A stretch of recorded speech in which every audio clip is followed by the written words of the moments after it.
أعوذ بالله السميع العليم بسم الله الرحمن الرحيم لا إله إلا الله وحده لا شريك له له الملك وله الحمد وهو على كل شيء قدير بسم الله بإذنه وبقدراته. Je vais essayer de vous expliquer un petit peu les enjeux de ce monde rapidement sur la notion de la fin des temps, la prophétie et si Dieu veut, quel est notre rôle, notre mission de vie en tant que serviteur d'Allah et comment on fait pour s'en sortir et nous sauver nous-mêmes et sauver les générations futures.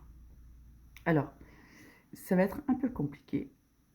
Tout ce que je peux commencer par là, Inch'Allah, c'est que lors d'une consultation, j'ai demandé à Allah Azza wa Jal, donc consultation, c'est-à-dire une aparté entre moi et mon Créateur, dans une méditation, une prière, où j'ai demandé, Wallah, comment est-ce qu'on va faire pour aider les gens à sauver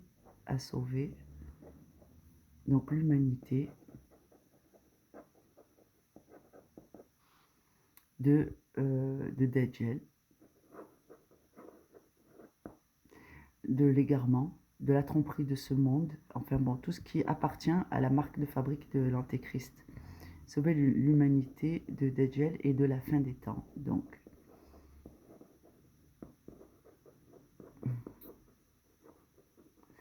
alors vraiment, subhanallah, la leçon que j'ai prise ici. Voilà ce qu'Allah m'a enseigné. Il m'a enseigné que, à travers l'humanité, donc ici on a Adam et sa descendance.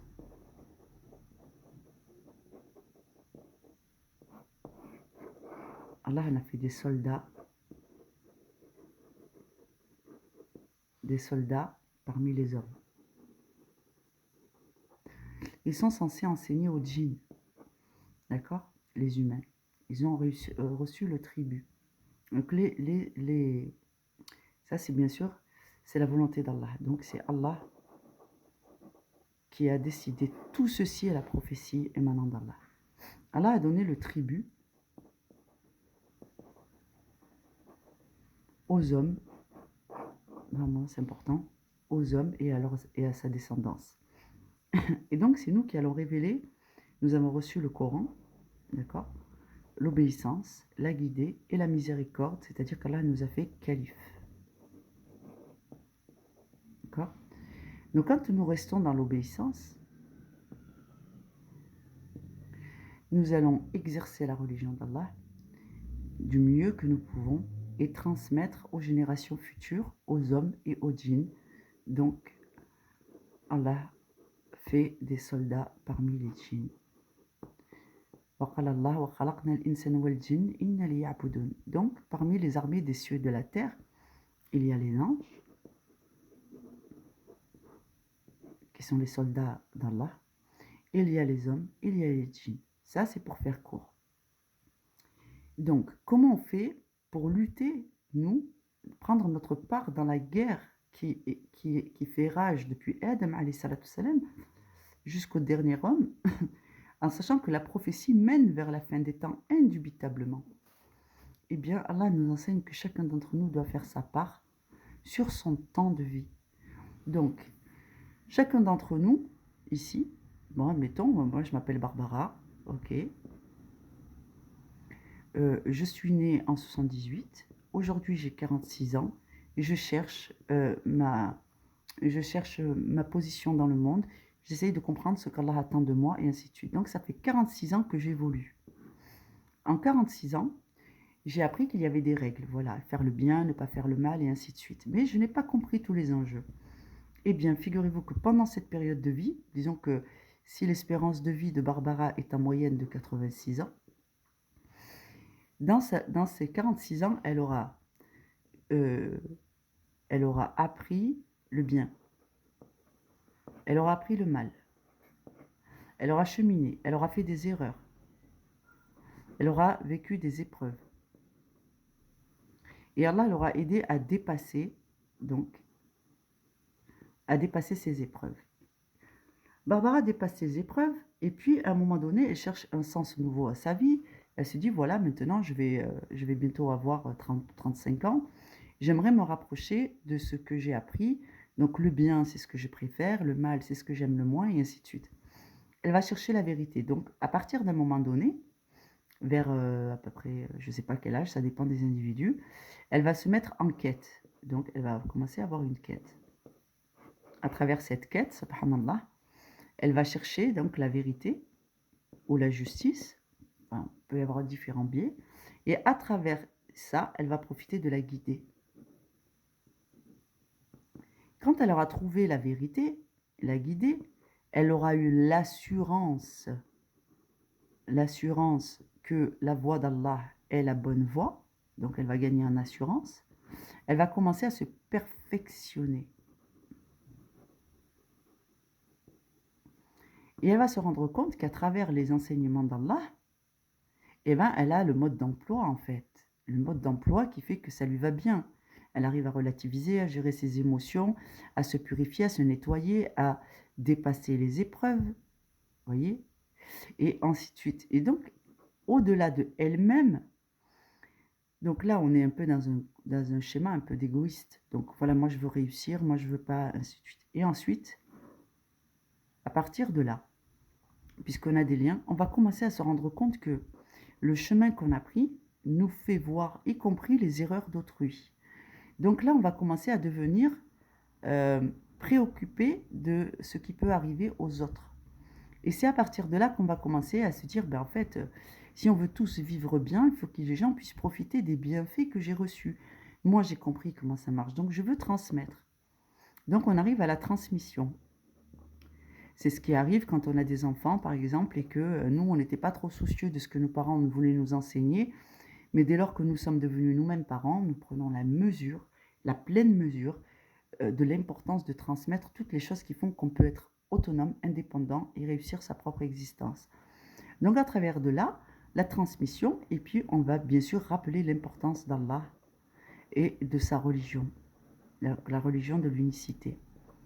Et bien à partir du moment où vous arrivez à cette étape, subhanallah, vous êtes en train de prendre part active dans la guerre qui régit entre le bien qui régit, la guerre qui fait rage entre le bien et le mal. Et vous êtes déjà dans la lutte contre Dajjal. Quand bien même votre propre cheminement, ok, n'est pas fini.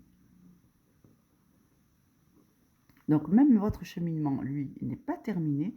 Et pourtant, vous êtes déjà en mesure de transmettre une part de ce que vous avez appris.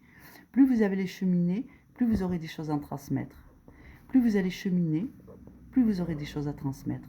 Vous transmettez le maximum de la vérité et de ce que vous avez compris tout en continuant vous-même à vous améliorer. Eh bien, vous faites partie des soldats parmi les hommes. Aussi, à chaque fois qu'une épreuve vous touche du type Ruqya, par exemple, avec Aïn, Hased, sorcellerie et ainsi de suite, à chaque fois que vous vous soignez, que vous faites la Ruqya, vous êtes en train de faire votre travail de rappel dans le monde des djinns. À chaque fois, vous êtes en train de mettre en œuvre la promesse d'Allah qui dit que les hommes sont califes sur la terre et que la parole d'Allah fait triompher la vérité du mensonge et que la parole d'Allah triomphe en toutes circonstances. Donc, quand vous faites la ruqya et que vous faites votre dîn, vous êtes pleinement dans les soldats Junudullah parmi les hommes. Votre travail en tant que ruqi aide à améliorer la condition des gens autour de vous, de votre famille, de tous ceux qui sont atteints, mais ça aide aussi considérablement le monde des djinns dans lequel la plupart des humains ont oublié qu'ils ont une part dans la transmission de la parole d'Allah dans le monde des djinns. Et c'est à travers de la ruqya, donc, qu'on combat les djinns, les mécréants, donc les démons plutôt. On combat par la ruqya. C'est un combat spirituel. On combat son orgueil afin de rester dans la guidée et sous l'agrément d'Allah. Et on combat les sorciers et les sorcières, bien sûr, hommes et femmes, qui sont des ennemis de la piété et qui sont dans le camp de l'Antéchrist. Eux, ils ont choisi le côté obscur des choses. Vous voyez comment on peut avoir l'impression d'être une personne, Barbara, 46 ans, qui fait face, ou Barbara, ou Steven, ou John, ou Mohamed, ou Ibrahim, qui a l'impression d'être seule face à ses difficultés, alors qu'en réalité, il est un élément important des soldats d'Allah parmi les hommes. Il obéit à un commandement d'Allah Azzawajal qui fait de lui un calife lorsqu'il se soigne, qu'il revient à la piété, qu'il fait ses prières à l'heure, qu'il fait sa ruqya, qu'il fait sa zakat, qu'il fait ses ablutions et qu'il fait des du'as. En réalité, c'est un soldat actif de l'armée d'Allah. Et c'est Allah qui va choisir la position de chacun de ces soldats. C'est comme ça qu'Allah fait triompher le bien et fait triompher les armées du bien, y compris dans le monde invisible et dans le monde visible. À chaque fois que vous vous réformez et que vous atteignez un élément de maîtrise dans un des aspects de votre personnalité, que vous êtes à même de le transmettre et de faire évoluer votre environnement par votre comportement, vous êtes un élément actif et c'est Allah qui a choisi votre position dans son armée. Maintenant, je vous prends un autre exemple. qu'Allah nous facilite. Bismillah ar-Rahman ar-Rahim. Voici les agents du bien, les soldats d'Allah. Voici les agents du mal, les soldats d'Allah. Ici, il y a des gens qui vont évoluer tranquillement à l'abri de la zone de conflit. D'accord? Vous êtes jeune, vous avez 6 ans, il vous est encore rien arrivé, la vie est belle et ainsi de suite. Ici, il y a des gens qui vont faire le mal en toute tranquillité parce que ils sont en dehors de la zone de conflit, ils sont dans leur petit salon en train de faire des petites sorcelleries, ils sont dans leur communauté, ils ont des clients, mashallah, tout ça, alors que c'est vraiment des saharatou. Et ici, il y a la zone de friction, d'accord? Donc toi, tu vas grandir ici et tu vas avoir genre 15 ans. Allez, hop, à 15 ans, admettons, tu vas rentrer à l'école, tu vas avoir affaire à des profs, des maîtres et des maîtresses, et ainsi de suite. Et parmi eux, il va y avoir des gens ici qui sont mi-figue, mi-raisin, comme je les appelle, c'est-à-dire qu'ils font le bien, ils font le mal en fonction de leurs intérêts. C'est-à-dire que si, voilà, ben, si ça paye d'être gentil avec toi parce que derrière, ben, tu vas penser à lui pour Zakat al-Fitr, ils vont être gentils en prévision que tu leur donnes à eux la zakat, par exemple, ou qu'ils louchent sur ta gentillesse parce que tu vas leur prêter ta voiture ou leur prêter quelque chose dont ils vont avoir besoin. Bref, par intérêt. Donc par intérêt, ils vont être agréables, gentils, souriants, serviables, généreux même des fois. Et quand c'est pas dans leur intérêt, eh ben, ils n'en ont rien à faire de savoir que toi, tu es dans le besoin, que tu voudrais qu'on te renvoie l'ascenseur de quand tu as fait le bien et ainsi de suite. Allah va te mettre dans la zone ici où tu vas te retrouver en friction avec ces gens-là. Donc en contact, à partir du moment où il y a contact entre un serviteur d'Allah qui fait le bien et un serviteur qui fait le mal, c'est-à-dire qui ne sert que ses intérêts, tu vas commencer à prendre position là où Allah t'a destiné. Donc les épreuves qui vous arrivent, elles ne sont pas hasardeuses, pas du tout. Donc ici, c'est la zone de rencontre des frictions du bien ou du mal. Voilà ce qui se passe quand Barbara, qui avait 15 ans, donc elle a commencé ses premières épreuves, ici, dans la zone d'épreuve. Elle arrive maintenant, elle a 46 ans. Elle a 46 ans, Barbara, ça y est, hop, tu vois, elle a grandi. Elle est toujours dans la zone d'épreuve. Et bien, à partir de là, donc Barbara, 46 ans, ici, désormais, elle connaît la science de la ruqya.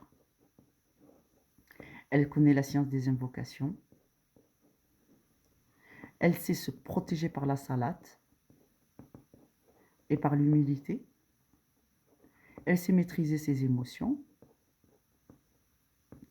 Donc Barbara, ici, non seulement elle est en train de faire péter et d'arracher les masques des hypocrites et de les confronter à leur réalité, ce qui est une vraie victoire vis-à-vis d'Allah, elle prend confiance en elle parce qu'elle sait qu'Allah a dit la vérité et que ceux qui suivent les enseignements d'Allah sont des justes, et bien elle va s'imposer ici. Mais elle ne va pas se contenter de s'imposer ici. En faisant la ruqya, elle va commencer aussi à atteindre ceux qui croient qu'ils sont à l'abri d'Allah, de sa parole, à travers les invocations et les prières. Et c'est comme ça que vous, de cette zone ici, là où, ici, il y a des gens qui vous détestent. D'accord? Ils sont allés voir un saharatou qui fait ça tranquillement, à l'abri. Et le saharatou va envoyer un sort qui va vous atteindre. eh bien, désormais, vous pouvez atteindre non seulement celle ou celui qui a commandé le sihr, mais vous pouvez atteindre aussi celui qui en est l'auteur. Et ça, c'est une miséricorde qu'Allah vous donne, mais à condition de prendre la mesure, du pouvoir qu'Allah accorde à travers le Coran. Le Coran qui est du dhikr, avec un cas puré. Le Coran qui est du dhikr, le dhikr qui est la loi, et la loi qui est le pouvoir. Et c'est pour ça qu'Allah dit, je vous ai donné en guise de tentation la sorcellerie. Donc la sorcellerie est un des pouvoirs d'Allah. Et la preuve que ça vient d'Allah, c'est que il a été révélé aux hommes à travers les anges. Les anges, donc, Harut et Marut, et ils n'ont enseigné à personne avant de donner l'avertissement qui suit. Ceci est une tentation émanant de votre Seigneur, maudit celui qui s'en saisit. Ayez confiance en Allah, ne soyez pas mécréants. C'est-à-dire que la confiance en Allah est telle qui mène au véritable pouvoir. Et quand les serviteurs de Dieu prennent la mesure du pouvoir que nous avons en ayant reçu le dhikr, la loi, le Coran, et que l'obéissance à Allah nous met directement sous le pouvoir d'Allah, parce que la vraie différence, c'est quoi? Le sorcier, il va se saisir d'une sorcellerie. Allah a délégué, toujours sous sa surveillance, hein, c'est sous la surveillance d'Allah, c'est-à-dire qu'il y a des sorcelleries qui ne vous atteindront pas. Et il y a des sorcelleries qui vous attendront. Ce choix appartient à Allah, parce que ce pouvoir-là n'est ni plus ni moins qu'Allah, une création d'Allah. Ceux qui s'en saisissent sont des gens qui veulent la vie présente, la maîtrise, le pouvoir et ainsi de suite. Or, les musulmans, eux, ils ont décidé quoi? Nous ne sommes pas assez sages pour pouvoir maîtriser le pouvoir d'Allah, quand bien même ce n'est qu'une petite part. Et en plus, ce pouvoir est maudit et c'est une tentation. Donc nous avons préféré l'humilité et de reconnaître que seul Allah, At-Ta'ala, Lahul Kibarata, a la réelle capacité de maîtriser tout son pouvoir. Donc ça veut dire quoi? Et là, ça devient vraiment intéressant et je pense que je vais conclure là-dessus. Ça veut dire que quand vous êtes ici, vous êtes un soldat et votre chef des armées, c'est Allah. Celui qui prend un soldat d'Allah pour ennemi a pris Allah pour ennemi.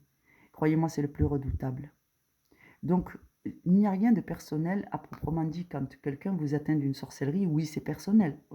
La personne qui l'a commandé, elle vous déteste. Mais Allah nous rappelle dans le Coran que celui qui déteste Allah prendra les serviteurs d'Allah pour ennemis. Donc en réalité, ce qu'il nous enseigne Dieu, c'est que dès lors que vous avez un ennemi qui a affiché son appartenance à l'armée de Satan, en réalité, ce qu'il combat, c'est le règne de Dieu. Et quand Dieu veut faire triompher sa cause, il envoie ses armées. Donc en réalité, quand les gens vous combattent alors que vous êtes musulmans et que vous cherchez à rester dans la guidée, à vous améliorer dans votre dîn, ils ne font que combattre Allah Azza wa Jal. Alors sachez qu'ils ne triompheront pas et que quoi qu'il arrive, vous aurez mérité votre récompense auprès d'Allah. Assalamu alaikum wa rahmatullahi wa barakatuh.